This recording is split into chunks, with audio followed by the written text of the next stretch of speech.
नमस्कार साथियों, स्वागत आप सभी का मेरे इस YouTube channel self study corner में। तो साथियों, आज की क्लास में हम राजस्थान इतिहास के पुरातात्विक स्थल से संबंधित इम्पोर्टेंट क्वेश्चनों के बारे में बात करेंगे, जो आने वाली भर्ती परीक्षा जैसे पटवार, वनपाल, वनरक्षक, ग्राम सेवक व स्टेनोग्राफर के लिए काफ़ी इम्पोर्टेंट क्वेश्चन हैं। तो शुरू करते हैं आज की क्लास और देखते हैं क्या क्वेश्चन आज के। पहला क्वेश्चन है, किस सभ्यता में अनाज रखने के बड़े भांड जिन्हें स्थानीय भाषा में गोरे और कोठे कहा जाता था? क्वेश्चन क्या पूछ रहा है, किस सभ्यता में अनाज रखने के बड़े भांड जिन्हें स्थानीय भाषा में गोरे और कोठे कहा जाता था? हमारे पास पहला ऑप्शन है ओजियाना, दूसरा ऑप्शन है आहड़, तीसरा ऑप्शन है कालीबंगा और चौथा ऑप्शन है बेराट। ठीक है, तो जो आहड़ सभ्यता थी, आहड़ सभ्यता में अनाज रखने के बड़े भांड और जिन्हें स्थानीय भाषा में गोरे और कोटे कहा जाता था। क्यों कहा जाता था? क्योंकि आहड़ सभ्यता के विशिष्ट आकृति के जो बर्तन होते थे, उन बर्तनों को ब्लैक एंड रेड वेयर यानी लाल व काले रंग के मृद भांड कहा जाते थे। ठीक है, अगला क्वेश्चन है, भीम डूंगरी, गणेश डूंगरी राजस्थान की किस सभ्यता से संबंधित है? भीम डूंगरी और गणेश डूंगरी राजस्थान की किस सभ्यता से संबंधित है? पहला ऑप्शन है गणेश्वर सभ्यता, दूसरा ऑप्शन है बेराट सभ्यता, तीसरा ऑप्शन है आहड़ सभ्यता, चौथा ऑप्शन है कालीबंगा सभ्यता। तो जो भीम डूंगरी और जो गणेश डूंगरी, ये राजस्थान की बेराट सभ्यता से संबंधित है। ठीक है, अब बात करते हैं बेराट सभ्यता के बारे में कि इस सभ्यता, जो बेराट सभ्यता थी, इस बेराट सभ्यता का उत्खनन सर्वप्रथम दयाराम साहनी ने किया था। कब किया था?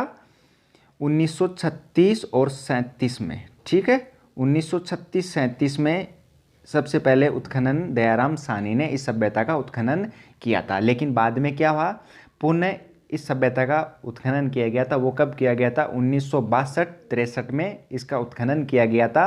वो किसके द्वारा किया गया था? एक तो नील रतन बनर्जी और एक था कैलाश नाथ दीक्षित। ठीक है ना। अगला क्वेश्चन है, आहड़ के उत्खनन से प्राप्त कौन सी सामग्री बाह्य संपर्कों का संकेत देती है? क्वेश्चन क्या पूछ रहा है, आहड़ के उत्खनन से प्राप्त कौन सी सामग्री बाह्य संपर्कों का संकेत देती है? पहला ऑप्शन है ताम्र उपकरण, दूसरा ऑप्शन है सैल खड़ी, तीसरा ऑप्शन है लेपिस लाजुली, चौथा ऑप्शन है टेराकोटा मनके। ठीक है, तो जो लेपिस लाजुली है, ये लेपिस लाजुली आहड़ सभ्यता से प्राप्त एक सामग्री थी जो बाह्य संपर्कों का संकेत देती है। अब बात करते हैं लेपिस लाजुली क्या चीज़ है। लेपिस लाजुली एक प्रकार का पत्थर है जो ईरान से प्राप्त हुआ था। ठीक है, कहाँ से प्राप्त हुआ था? ईरान से। तो इस बात का आपको ध्यान में रखना है। अगला क्वेश्चन है, राजस्थान में बौद्ध संस्कृति के अवशेष कहाँ मिले हैं? क्वेश्चन क्या पूछ रहा है, राजस्थान में बौद्ध संस्कृति के अवशेष कहाँ मिले हैं?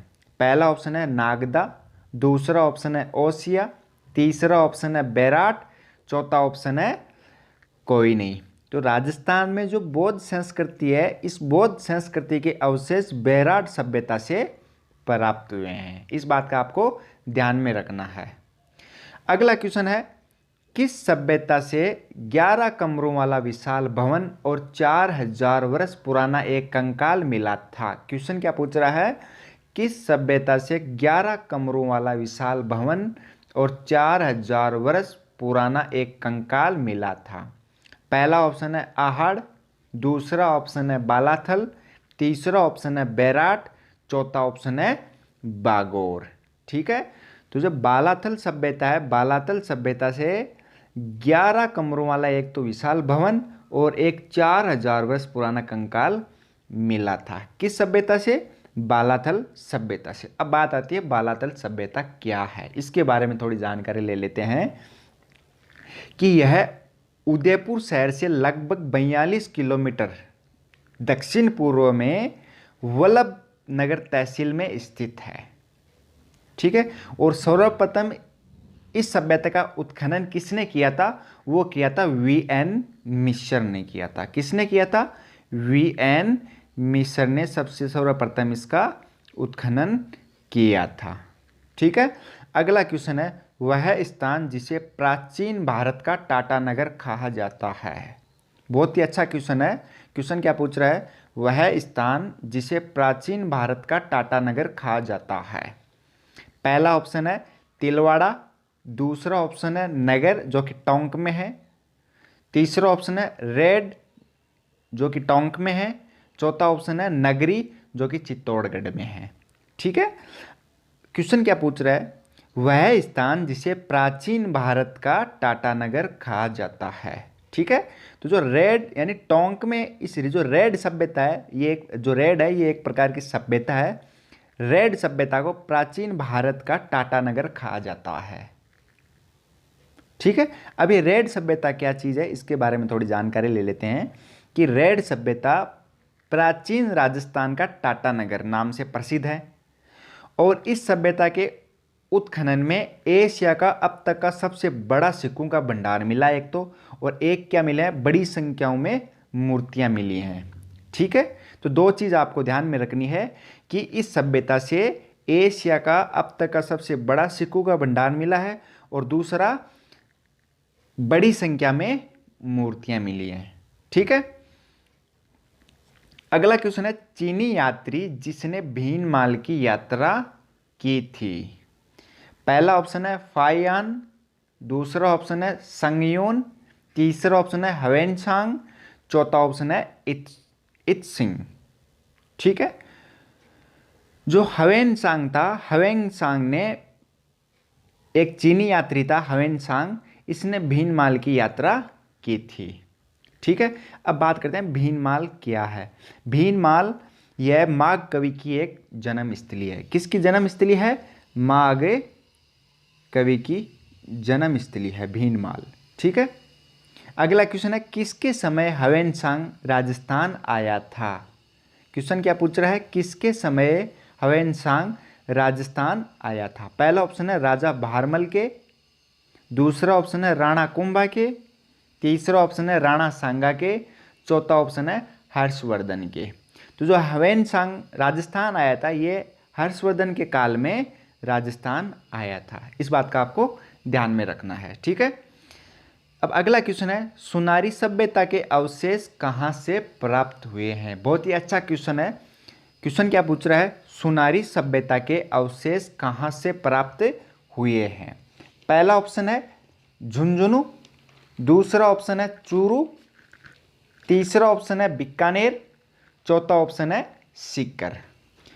ठीक है, तो जो सुनारी सभ्यता है इस सभ्यता के अवशेष झुंझुनू से प्राप्त हुए हैं। ठीक है, कहाँ से प्राप्त हुए हैं, झुंझुनू से प्राप्त हुए हैं। अब ये जो सभ्यता है सुनारी सभ्यता, इसकी खास बात क्या है कि इस सभ्यता से लोहे के अयस्क से लोहा बनाने की प्राचीनतम भट्टियां मिली थी। ठीक है, खास बात क्या थी, लोहे के अयस्क से लोहा बनाने की प्राचीनतम भट्टियां मिली थी। ठीक है, अगला क्वेश्चन है, किस स्थल से जाख बाबा की प्रतिमा प्राप्त हुई थी। क्वेश्चन क्या पूछ रहा है, किस स्थल से जाख बाबा, ठीक है, जाख बाबा की प्रतिमा प्राप्त हुई है। पहला ऑप्शन है आभानेरी, दूसरा ऑप्शन है किराड़ू, तीसरा ऑप्शन है नौह, चौथा ऑप्शन है बेराट। ठीक है, तो जो नौह से जाख बाबा की जो मूर्ति हुई है वो नौह से प्राप्त हुई है। अब ये नौह कहाँ है, ये नौह है भरतपुर में स्थित है, भरतपुर जिले में स्थित है नौह। ठीक है, भरतपुर। ठीक है, अगला क्वेश्चन है, बागोर एवं तिलवाड़ा नामक स्थान मुख्यतः किस काल से संबंधित थे। क्वेश्चन क्या है, बागोर एवं तिलवाड़ा नामक स्थान मुख्यतः किस काल से संबंधित थे। पहला ऑप्शन है मध्य पाषाण काल, दूसरा ऑप्शन है पूर्व पाषाण काल, तीसरा ऑप्शन है पूर्व हड़प्पा काल, चौथा ऑप्शन है निम्न पूर्व पाषाण काल। तो इस क्वेश्चन का आंसर आपको कमेंट बॉक्स में देना है क्वेश्चन को एक बार फिर से रिपीट कर रहा हूँ मैं। बागोर एवं तिलवाड़ा नामक स्थान मुख्यतः किस काल से संबंधित थे? ठीक है, तो दोस्तों आज के लिए बस इतना ही। मैं आशा करता हूँ आपको मेरी वीडियो अच्छी लगी हो। अगर वीडियो अच्छी लगी हो तो वीडियो को लाइक, शेयर और कमेंट करना, साथ ही साथ चैनल को सब्सक्राइब करना, साथ में बेल आइकन प्रेस करना, ताकि जब भी मैं आपके लिए ऐसी नई वीडियो लेके आऊँ सबसे पहले नोटिफिकेशन आपके पास पहुँच जाए। तो दोस्तों मिलते हैं अगले वीडियो में, तब तक के लिए जय हिंद, वंदे मातरम।